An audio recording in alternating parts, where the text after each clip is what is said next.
dear students, how are you? Today we are going to learn about the topic nutrition.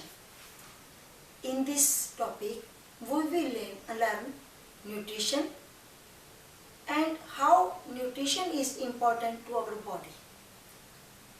And after this we will learn the nutrition in amoeba and digestion in cockroach, and after this we will learn the digestive system in human being. Let's start nutrition.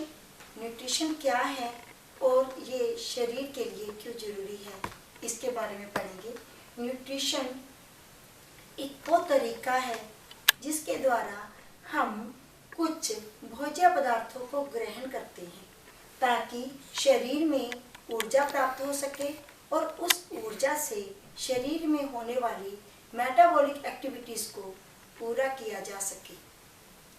तो कौन से वो components हैं और क्या नाम है उनके, आइए इसके बारे में जानकारी प्राप्त करते हैं.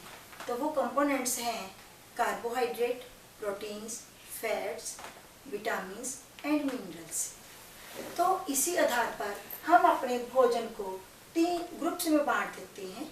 वो 3 ग्रुप्स कौन से हैं? पहला है एनर्जी गिविंग फूड. इस फूड के अंदर हम पढ़ते हैं कार्बोहाइड्रेट्स और फैट्स को. दूसरा ग्रुप आता है बॉडी बिल्डिंग फूड.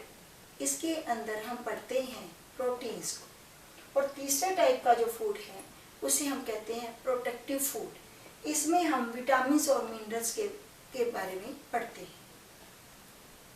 तो जो भोजन का एनर्जी गिविंग फूड है वो हमें ऊर्जा देता है. जो बॉडी बिल्डिंग फूड है वो हमारे शरीर की वृद्धि करता है, टूटी फूटी कोशिकाओं की रिपेयर करता है. और जो तीसरे प्रकार का भोजन है वो हमारे शरीर को बीमारियों से बचाता है, रोगों से लड़ने की पावर देता है. तो भोजन के जो हम खाते हैं, जो न्यूट्रिशन हम ग्रहण करते हैं, तो उसके क्या इम्पोर्टेंस है हमारी बॉडी के लिए, आइए उसके बारे में जानकारी प्राप्त करते हैं.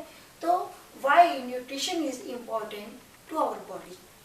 तो न्यूट्रिशन से हमें वृद्धि मिलती है, न्यूट्रिशन से हमें ऊर्जा मिलती है, न्यूट्रिशन हमें बीमारियों से बचाता है, न्यूट्रिशन हमारी टूटी फूटी कोशिकाओं की रिपेयर करता है, मुरम्मत करता है, न्यूट्रिशन हमें बुढ़ापे से बचाकर रखता है, न्यूट्रिशन हमें बुढ़ापे में भी चुस्त और दुरुस्त बनाए रखता है. न्यूट्रिशन कितने प्रकार का हो सकता है? तो बेसिकली न्यूट्रिशन 2 प्रकार का होता है. एक ऑटोट्रॉफिक न्यूट्रिशन और दूसरा हेटेरोट्रॉफिक न्यूट्रिशन. ऑटोट्रॉफिक न्यूट्रिशन को हम सब पोषण भी कहते हैं. सब पोषण एक वो तरीका है जिसके द्वारा ऑर्गेनिज्म अपना भोजन खुद बनाते हैं. तो थोड़ा इजी करके पढ़ते हैं. क्या तरीका है? तो ये तरीका है फोटोसिंथेसिस. तो आइए थोड़ा इसको और करते हैं. ग्रीन प्लांट्स सूर्य के प्रकाश में क्लोरोफिल की मदद से कार्बन डाइऑक्साइड वातावरण से ग्रहण करके और धरती से पानी और खनिज लवण लेकर कार्बोहाइड्रेट के रूप में भोजन बनाते हैं और ऑक्सीजन इस क्रिया में बाहर निकलती है. तो बिना ग्रीन प्लांट्स के अलावा और कोई भी ऑर्गेनिज्म नहीं है जो सबपोषी हो. तो दूसरी टाइप का हम इस जो पढ़ेंगे वो है हेटेरोट्रॉफिक न्यूट्रिशन. हेटेरोट्रॉफिक न्यूट्रिशन की वो एक विधि है जिसमें हम पढ़ते हैं कि वो ऑर्गेनिज्म जो अपना भोजन खुद नहीं बना सकते, अपने भोजन के लिए या तो वो प्लांट्स पर निर्भर करते हैं और या फिर एनिमल्स पर निर्भर करते हैं, उसे हेटेरोट्रॉफिक न्यूट्रिशन कहते हैं या परपोषण प्रकार का न्यूट्रिशन पोषी कहते हैं. तो हेटेरोट्रॉफिक न्यूट्रिशन में हम पढ़ेंगे सबसे पहले हर्बीवोर्स. इसे हम शाकाहारी भी कहते हैं. शाकाहारी वो जीव होते हैं, हर्बीवोर्स वो होते हैं जो अपना भोजन सिर्फ ग्रीन प्लांट से ही लेते हैं, जैसे डियर, जैसे काऊ, जैसे एलिफेंट्स। तो ये अपना भोजन सिर्फ और सिर्फ ग्रीन प्लांट से ही प्राप्त करेंगे। इसके बाद हम पढ़ेंगे कॉर्निवोर्स।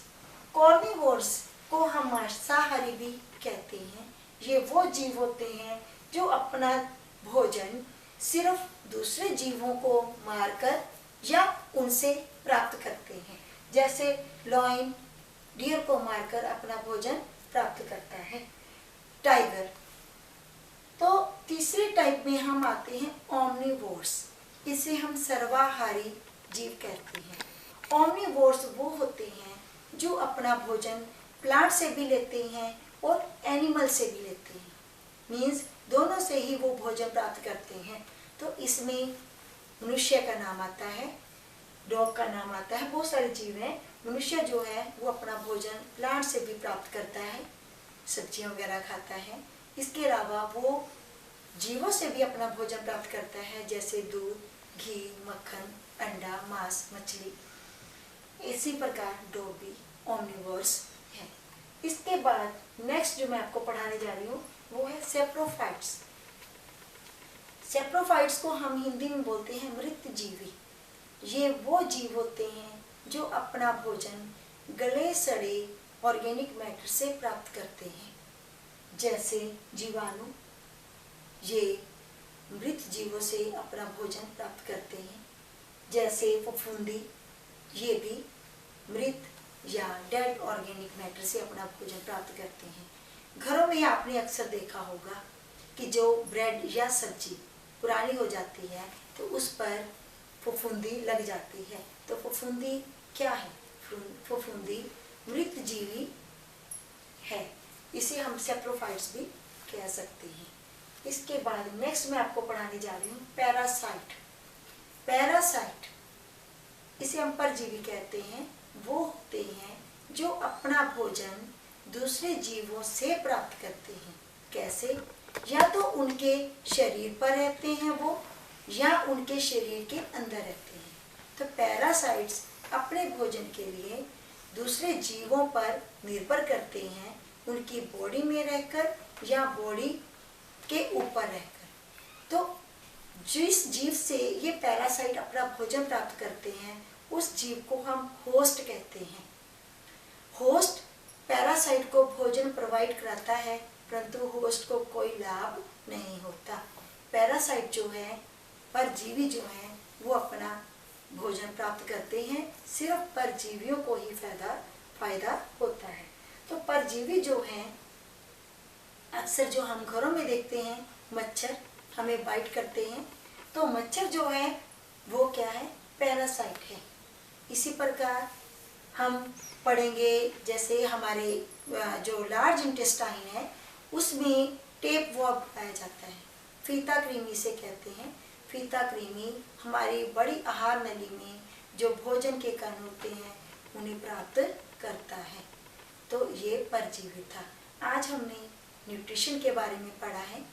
न्यूट्रिशन क्या है ये पढ़ा, न्यूट्रिशन के जो क्यों इम्पोर्टेंट है हमारी बॉडी के लिए वो पढ़ा, और न्यूट्रिशन के प्रकार भी हमने पढ़े। तो इसके बाद जो मैं अगला टॉपिक लूँगी वो है अमीबा